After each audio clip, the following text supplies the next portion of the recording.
दुनिया ने भारत को हमेशा एक साइलेंट प्लेयर माना है, लेकिन क्या आपको पता है कि हमारी फॉरेन पॉलिसी की असली कहानी फाइल्स के अंदर छुपी हुई एक मास्टर क्लास है। कभी नेहरू का तिब्बत गैम्बल, कभी इंदिरा जी का न्यूक्लियर धमाका, राजीव जी के मिडिल ईस्ट सीक्रेट्स या वाजपेयी जी का मुशर्रफ के साथ चेसबोर्ड डिप्लोमेसी। ये कहानियां ना सिलेबस में है ना हेडलाइंस में है। ये वीडियो एक असली खोज है जो दिखाएगी भारत का असली ग्लोबल गेम, एक क्वाइट सुपर पावर की कहानी जो रूल्स नहीं तोड़ा लेकिन नया वर्ल्ड ऑर्डर लिखता है।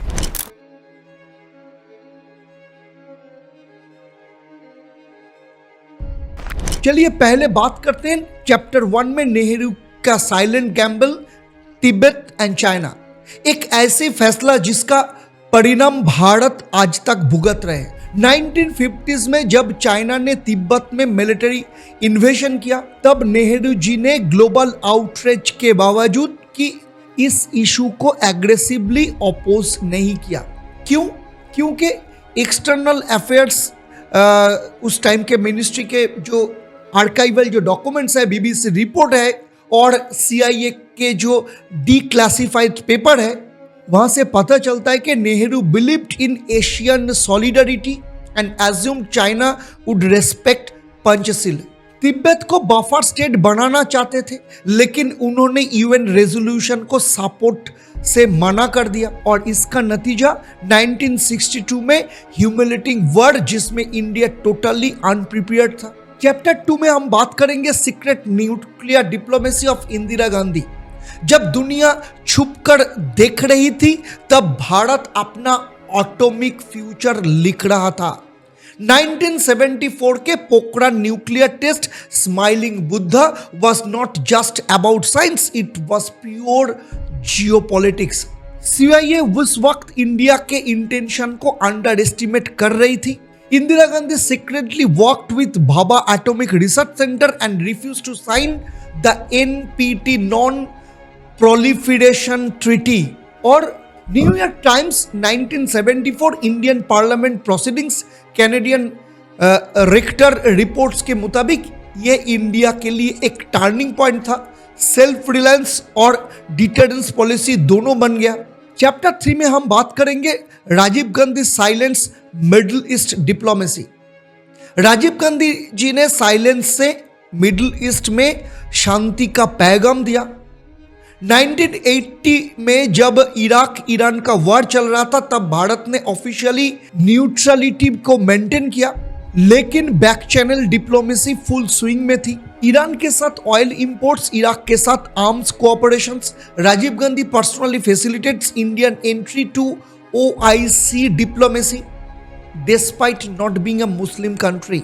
अल जजीरा के archives, Gulf News reports and MEA confidential notes में यह पता चलता है कि इंडिया का एक ही एजेंडा था, regional balance, diaspora safety and strategic oil security. Chapter 4 में हम बात करेंगे नरसिम्हा राव एंड इजराइल के बारे में, अ सीक्रेट अफेयर। जब दुनिया कहती थी नो, भारत ने क्वाइटली यस किया। 1992 में जब सबसे पहली बार इंडिया ने इजराइल के साथ फुल डिप्लोमेटिक रिलेशंस एस्टैब्लिश किया, ये जो डिसीजन ये ओवरनाइट नहीं आया। 1991 में गल्फ वॉर के बाद नरसिम्हा राव जी ने टेल अबीब में क्वाइटली एक इंडियन मिशन एस्टैब्लिश किया। Mossad help India with anti terror turning point Kashmir insurgency. India supported Israel on tech collaboration secretly.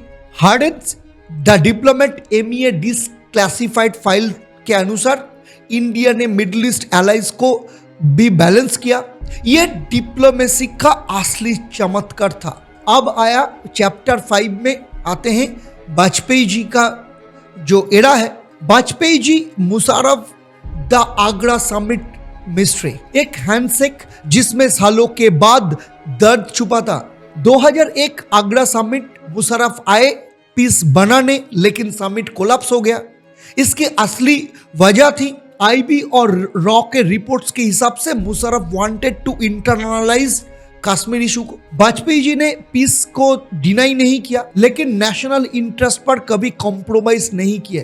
The Hindu archives US state department cables Indian express के अनुसार ये पता चलता है कि वाजपेयी जी ने मुशर्रफ के साथ कभी कॉम्प्रोमाइज नहीं किए, खास करके कश्मीर इशू के ऊपर। तो चलिए अब देखते हैं चैप्टर 6 में Manmohan Singh and Indo US nuclear deal, the cost of trust. एक साइंटिस्ट पीएम ने किया एक risky deal. 2005 to 2008 the 123 civil nuclear agreement with USA दुनिया ने अपोज किया। लेफ्ट पार्टीज ने पार्लियामेंट तक घेरा, लेकिन मनमोहन सिंह जी ने भारत को ग्लोबल एटॉमिक मार्केट में लाकर खड़ा किया। The Washington post, WikiLeaks, diplomatic cables and US congressional report के अनुसार इस डील ने इंडिया को एनएसजी वेवर दिया बिना एनपीटी साइन किए। चैप्टर 7 में हम बात करेंगे Narendra Modi ji neighbourhood first, soft power या स्ट्रैटेजिक डेप्थ। मोदी जी ने जैसे ही शपथ ली, उनका पहला फोकस था साउथ एशिया, भूटान, नेपाल, बांग्लादेश, मालदीव्स सबसे पहले विजिट किए उन्होंने। Vaccine Maitri during covid made India Global south का हीरो। इवन तालिबान के time back channel talks through Doha route किया।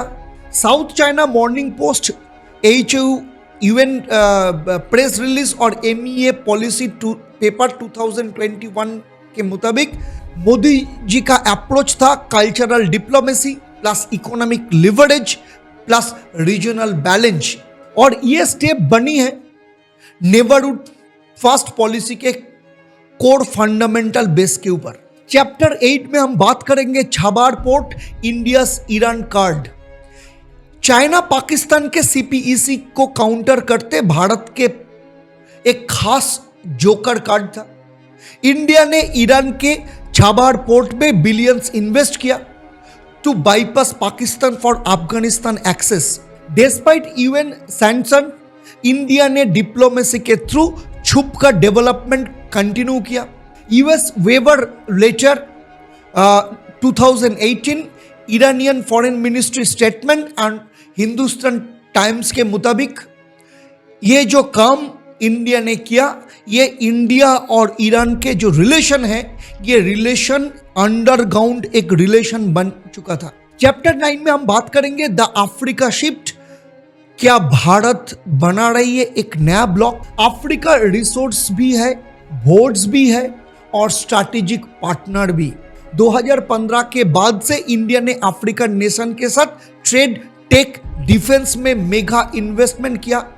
India Africa summit, solar alliance, defence exports to Mauritius, Seychelles, African union reports, MEA annual review और UN vote patterns के और India के मुताबिक India का मकसद चाइना का बेल्ट और रोड इनिशिएटिव को सॉफ्ट पावर से काउंटर करना। चलिए अब बात करते हैं चैप्टर 10 में Quad, BRICS, SCO balancing acts India के। एक तरफ अमेरिका, दूसरी तरफ चाइना और रशिया। भारत सबसे दोस्ती करता है। क्वाड में India joins Japan, USA, Australia to counter China. SCO में रशिया चाइना के साथ भी मिलिट्री ड्रिल्स है। ब्रिक्स में साउथ कोऑपरेशन के लीडर बनकर उभरता है Bharat. RAND Corporation reports, MEA white papers, foreign affairs journal के मुताबिक इंडिया की फॉरेन पॉलिसी अब एक मल्टी अलाइनमेंट मॉडल बन चुके हैं, जिसमें सबके साथ स्ट्रैटेजिक दोस्ती और खुद की इंडिपेंडेंस मेंटेन करना असली की है इंडिया के लिए। चलिए आप 11 चैप्टर में बात करते हैं Doklam to Galwan, tactical diplomacy in high altitude. जहां शब्दों की सीमा होती है, वही शुरू होती है भारत की strategic silence. 2017 Doklam stand of with China, Bhutan के बॉर्डर पे एक छोटी सी हिल ने दुनिया के 2 सुपर पावर को आमने सामने ला दिया। इंडिया ने चाइना को रोककर क्लियर मैसेज दिया, buffer states like Bhutan are non negotiable. India Today's की रिपोर्ट, भूटान फॉरेन मिनिस्ट्री के स्टेटमेंट और पेंटागन चाइना रिपोर्ट 2018 के मुताबिक भूटान को जो सपोर्ट मिल रहा है इंडिया से, जिसके लिए भूटान को नॉन नेगोशिएबल एक जगह मिल गया। फिर 2020 में गालवान इंडियन सोल्जर्स ने अनआर्म्ड होते हुए भी चाइना PLA का टफ रेजिस्टेंस दिया और आफ्टर दैट क्वाड को एक्टिव किया गया। Defence tie ups with France and Australia, LSA पर इंफ्रास्ट्रक्चर बूस्टअप हुआ और जिसके लिए भारत का जो लेसन है, भारत के फॉरेन पॉलिसी में अब साइलेंस भी एक शक्ति बन चुके थे। चैप्टर 12 में हम बात करेंगे India's vaccine diplomacy more than medicine. जब दुनिया लॉकडाउन में थी, भारत वैक्सीन लेकर खड़ा था।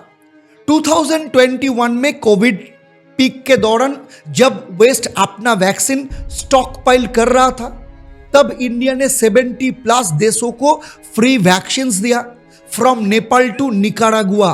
वैक्सीन मैत्री के इंडिया को एक ह्यूमैनिटेरियन सुपर पावर बना दिया था। अफ्रीकन नेशंस, कैरेबियन आइलैंड ने इंडिया को ग्लोबल साउथ का लीडर मानता है। हुके बुलेटिन, UNGA स्टेट्समेंट और Gates Foundation global health report के मुताबिक ये थी एक ऐसी डिप्लोमेसी जो सिर्फ पॉलिटिक्स नहीं, ह्यूमैनिटी को भी एड्रेस करती है।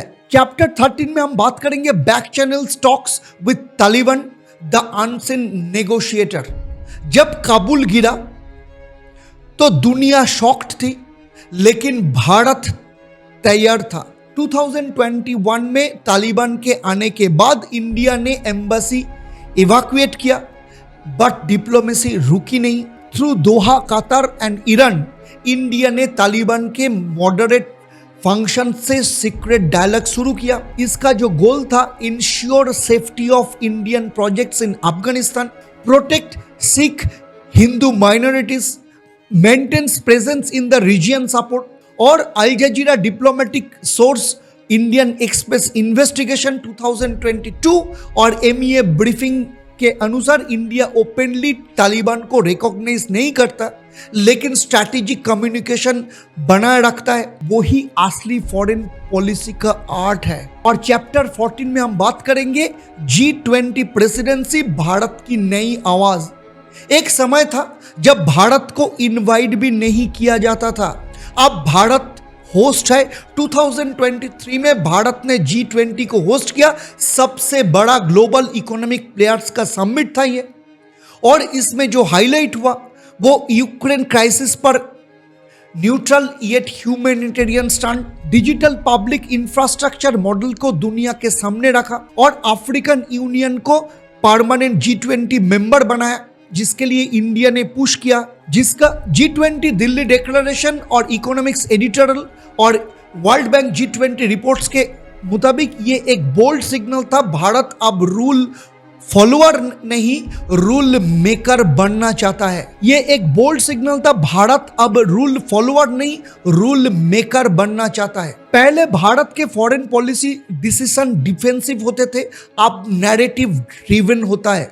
इंडिया ने काफी कुछ सीखा है, नॉन अलाइनमेंट से मल्टी अलाइनमेंट, साइलेंस पे सॉफ्ट पावर, डिपेंडेंसी से सेल्फ रिलायंस। अब भारत अपने पॉलिसी सिर्फ रिएक्शन के लिए नहीं, ग्लोबल नैरेटिव सेट करने के लिए यूज करते हैं। Whether it's Indo Pacific, SCO, BRICS, G7 outreach और ग्लोबल टेक डिप्लोमेसी, भारत अब एक पिवोट स्टेट है। और सबसे इंपॉर्टेंट चीज क्या है, भारत हर देश के साथ दोस्ती करते हुए भी अपना वैल्यूज और इंटरेस्ट को कॉम्प्रोमाइज नहीं करता। जब दुनिया सोचती है कि भारत पीछे रहेगा, तब भारत ने सबसे आगे चलकर एक नया युग का संकेत दिया। India's foreign policy story is not about loud headlines, it's about quiet revolution. It's a tale of resilience, wisdom और एक नया विश्वगुरु भारत की कहानी है ये, जो लिखी गई है छोटी सी फाइल्स में और अब दुनिया के हेडलाइंस बन रही है। ये सिर्फ डिप्लोमेसी नहीं, ये एक साइलेंट रेवोल्यूशन है जहां भारत क्वाइटली दुनिया के डायरेक्शन सेट कर रहे हैं। चाहे वो छाबाड़ हो या क्वाड हो, तालिबान हो या G20, आपको क्या राय है मुझे कमेंट करके जरूर बताइए कौन सा मोमेंट सबसे ज्यादा माइंड ब्लोइंग लगा आपको, और इसके साथ शेयर करिए जो सोचते हैं भारत सिर्फ रिएक्शन करता है, क्योंकि ये भारत अब एक्शन में भी है। और हाँ, आप अगर मेरे चैनल पर नए हैं तो चैनल को सब्सक्राइब करना मत भूलिए। सच टॉक, जहां असली बात होती है, फाइल के अंदर वाली बात। नमस्कार।